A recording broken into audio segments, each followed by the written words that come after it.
Ce soir, nous vous emmenons à la découverte de la Combe-Grède, passage obligé pour rallier le sommet de Chasseral depuis le vallon de Saint-Imier.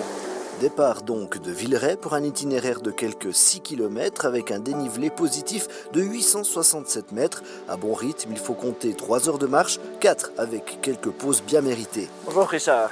Bonjour Thierry. Vous êtes le maire de Villeray. Dites-moi ce que représente cet itinéraire pour votre commune.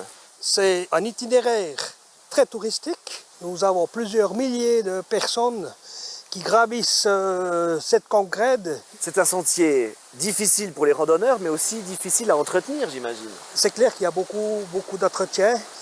La commune a un budget annuel qu'elle met pour ce sentier. Et ce qui est le plus important, c'est notre vingtaine de bénévoles qui passent énormément de temps pour permettre à tous ces randonneurs qui viennent dans cette région du Grand Chasseral de pouvoir franchir ce sentier dans de bonnes conditions.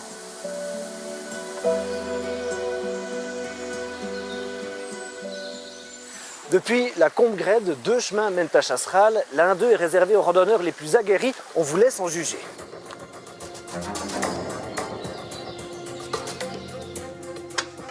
Depuis 1932, la Combe-Grède est une réserve naturelle parmi les premières du canton de Berne. Classée aussi à la fois district franc fédéral et réserve forestière, elle offre un refuge paisible aux chamois, marmottes, lynx, lièvres et hermines.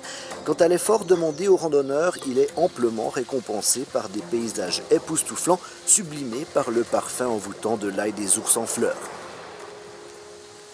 Selon la saison, on peut admirer de magnifiques fleurs alpines sur la montagne de Chasseral, mais comme on est dans une réserve naturelle, pas question de les cueillir. Isaline, vous êtes biologiste ici au Parc naturel régional de Chasseral. Pourquoi c'est le paradis pour vous ici? C'est le paradis parce qu'on a une diversité de fleurs incroyables. Entre Villeray et le Chasseral, on a une quantité de milieux naturels différents. Et puis quand on arrive ici, à 1600 mètres, sur la crête du Chasseral, on trouve les mêmes plantes qu'on trouverait dans les Alpes entre 1800 et 2000 mètres. Qu'est-ce qu'on fait ici pour préserver justement cette flore? Ici spécifiquement, on a installé des poutres pour guider les visiteurs, pour éviter en fait le piétinement. Donc intuitivement, les gens vont suivre ces poutres en bois jusqu'à l'antenne.